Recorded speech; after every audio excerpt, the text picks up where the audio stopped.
I'm taking full advantage of the whole DC Convergence thing to get as many of my old beloved titles in as possible. Catwoman! I did go on at some length in the last video, the Convergence Nightwing Oracle #1, how much I loved DC and how betrayed I was at the New 52. I don't have the energy to repeat that, so look at the old video or just assume that my love for the old DC was great and my feelings at their betrayal were crushing. Convergence, Catwoman, #1. Another character that, like Oracle, that I love so very, very much. I love her in a much more shallow way than I love Oracle. The last time I read a Catwoman comic, like, as it came out, it was so long ago that I showed my love for Catwoman by changing my Bebo username to the real Catwoman. Bebo. Bebo. That's how long ago I read Catwoman. So the now obligatory cover analysis. It's very reminiscent of the 90s run in that she's surrounded by actual cats. That was really big in the 90s. They would always draw her surrounded by loads of feral alley cats. They kind of phased that out as time went on. They kind of took the cat in Catwoman a bit less literally. But she looks like she's wearing her old purple costume. Oh! And look who's appeared! How appropriate! Look at the camera. No, look at the camera. The camera here.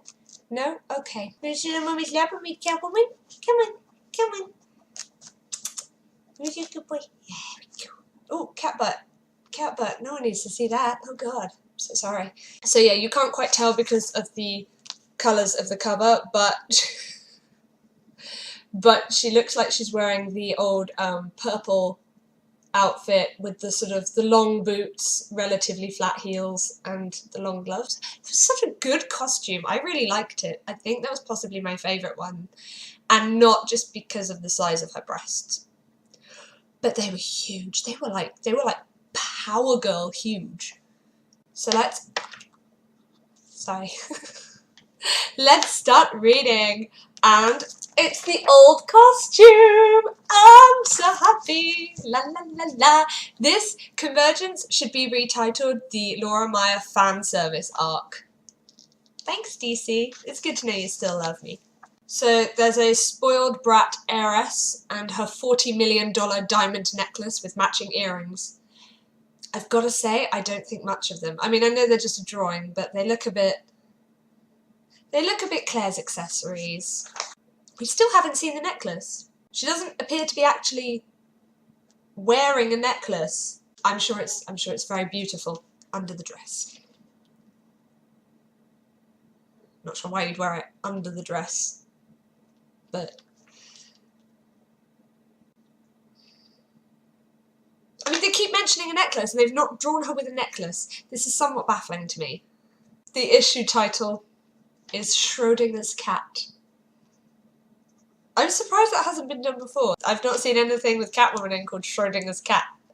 That's good, I like it. Other titles I'd expect them to use more often would be More Than One Way to Skin a Cat, Cat Out of the Bag, Cat Among the Pigeons, Pussy Riot, Catastrophe. Aha! This does have credits, so that's good. Written by Justin Gray. Oh, good. I like Justin Gray. And the art by Ron Randall. Gratuitous butt shot hidden in shadow. Why?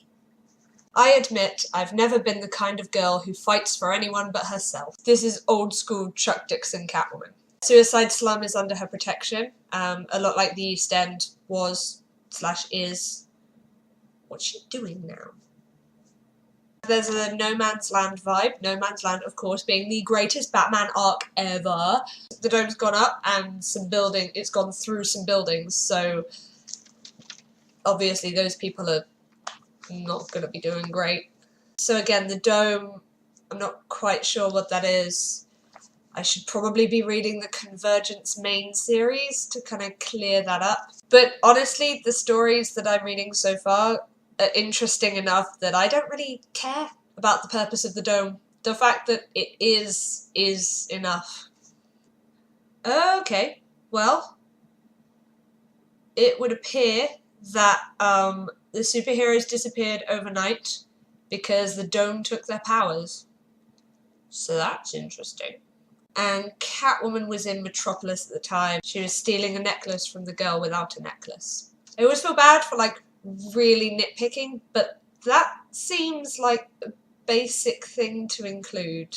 I don't know if that's the artist just missed it out, or there was like a last-minute dialogue change. The apparent leader of Intergang just threw a guy to some piranhas. It's like we're living in that old movie when Manhattan has been turned into a prison, and the government sends in this handsome guy with fluffy hair and an eye patch to rescue the president. Just say Escape from New York. You can just say that. Either say the name of the film, or don't do the analogy.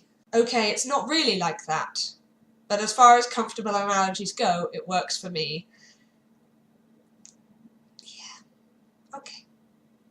One of my absolute favourite bits in classic Catwoman was, there was a bit where she was sat on a ledge, and sort of the way she was sat, her body was like perfectly lined up with the ledge. It was like a ledge with a little outcrop bit, and she was sort of sat with her legs on the outcrop bit, so, you know, she was sort of perfectly in line with it. And then underneath there were all these people looking for her, and even if they looked directly up, they wouldn't be able to see her because she was perfectly aligned.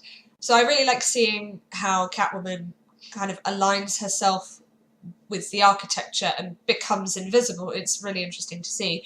And there's a similar, like, full-page whole thing with that, which I really like. When Batman's swinging across rooftops, it doesn't really feel like there's much of a risk. Catwoman, you can, a lot of the time, you can see the drop, and then she's just sort of sauntering along the edge of it, much like a cat on a roof, you know? Oh dear. So the Dome has started talking. Only one city among many will survive this day. So I have a feeling that's going to be the new 52 city, and not, you know, this awesome one. Boo. Oh, this is, I believe, the Kingdom Come universe.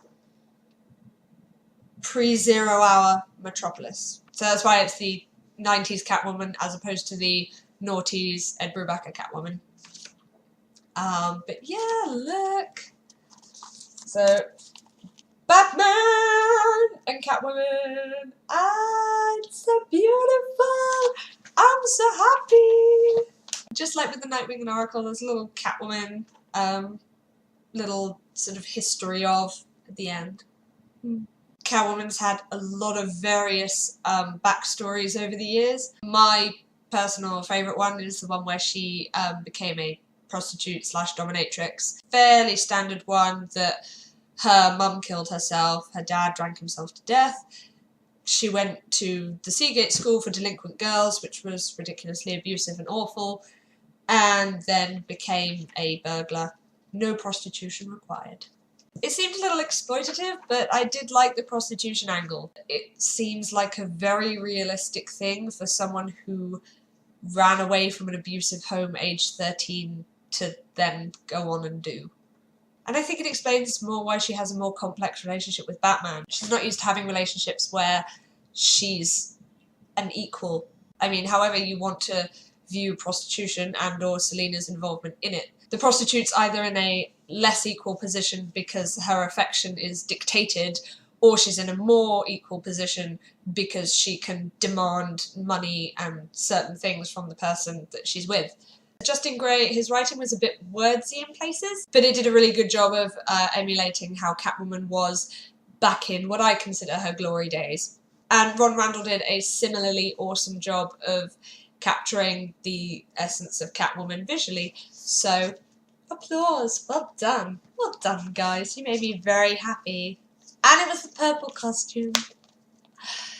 Ah, it's the best costume. I'm Toffee!